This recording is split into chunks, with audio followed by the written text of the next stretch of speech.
बिस्मिल्लाहिर्रहमानिर्रहीम।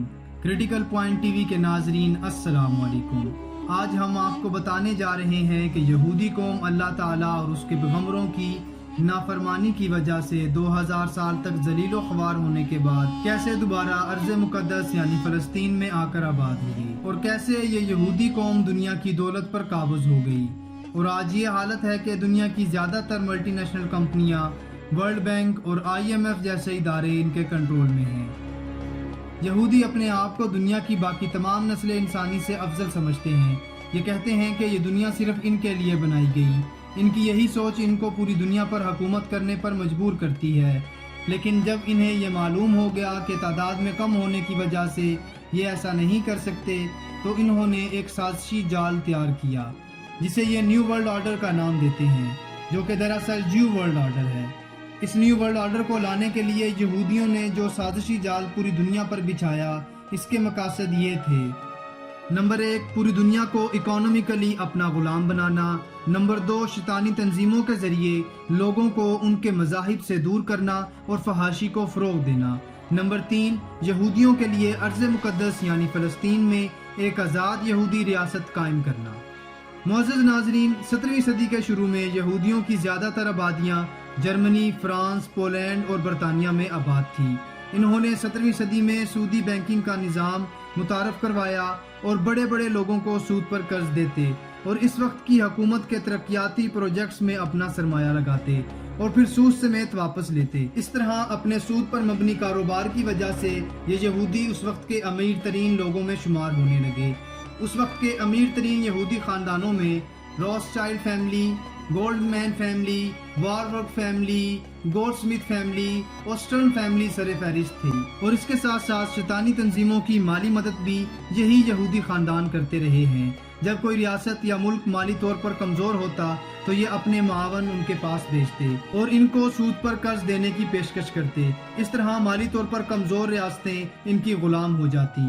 ऐसे ये यहूदी अपने पैसे के ज़ोर पर यूरोपीय मालिक बिलखसूस बरतानिया, फ्रांस और जर्मनी के हुकूमती अमूर तक रसाई हासिल करने में कामयाब हो गए। इसका अंदाज़ा इस बात से भी लगाया जा सकता है कि जंग अज़ीम अव्वल से पहले तक जर्मनी के 50% तक बैंक और अखबारात यहूदियों की मलकियत थे और जर्मनी की सियासत में 25% तक यहूदियों का अमल दखल था। और इसी तरह मलका विक्टोरिया के दौर में यहूदी अपने पैसे के जोर पर बहुत तेजी से बरतानिया की सियासत में दाखिल हुए और 1855 में डेविड सिमंड्स लंदन का पहला यहूदी लॉर्ड मेयर बना। इसके बाद 1858 में इस वक्त का अमीर तरीन यहूदी रॉथस्चाइल्ड, जो कि एक प्राइवेट सूदी बैंक चलाता था, मेंबर पार्लियामेंट मुंतखब हुआ। और फिर 1874 में डिज़रायली नामी यहूदी बरतानिया का वजीर आज़म बना। इस तरह 19वीं सदी तक यूरोप के ज्यादातर ममालिक के अहम ओहदों पर यहूदी काबूज होने लगे। यहूदियों ने जो कुछ हज़रत ईसा अलैहिस्सलाम के साथ किया, उसके बाद हर दौर में ये ईसाइयों की नफरत का निशाना बने रहे हैं और हर दौर में ही इनको ईसाइयों की तरफ से मार पड़ी है। सिर्फ हज़रत ईसा अलैहिस्सलाम ही नहीं, बल्कि इनसे पहले आने वाले पैगम्बरान खुदा पर भी यहूदियों ने बहुत जुल्म किए हैं। इसके बाद हज़रत मोहम्मद सल्लल्लाहु अलैहि वसल्लम के दौर में भी ये लोग अपनी साजिशों से बाज नहीं आए।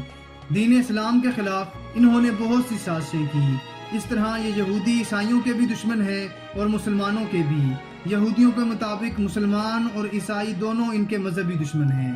यहूदियों का मानना है कि अगर मुसलमानों और ईसाइयों को उनके मजहब से दूर कर दिया जाए तो ये उनका कुछ नहीं बिगाड़ सकते। इसी मकसद के लिए यहूदियों ने शैतानी तंजीमों की बुनियाद रखी, जिनमें सरे फहरिस्त इल्यूमिनाटी और फ्री मैसन हैं। इन तंजीमों का मकसद लोगों को उनके मजहब से दूर करना, फहाशी और बदकारी फैलाना, हर हराम काम को जायज़ करार देना और एक लिबरल और सेकुलर माशरे की बुनियाद रखना है। इल्यूमिनाटी और फ्री मैसन जैसी तंजीमों के मानने वाले अल्लाह को नहीं मानते, ये शैतान की परस्तिश करते हैं। इसी तरह फिल्म इंडस्ट्रीज और पोर्न साइट्स इन्हीं तंजीमों की इजाद करता है।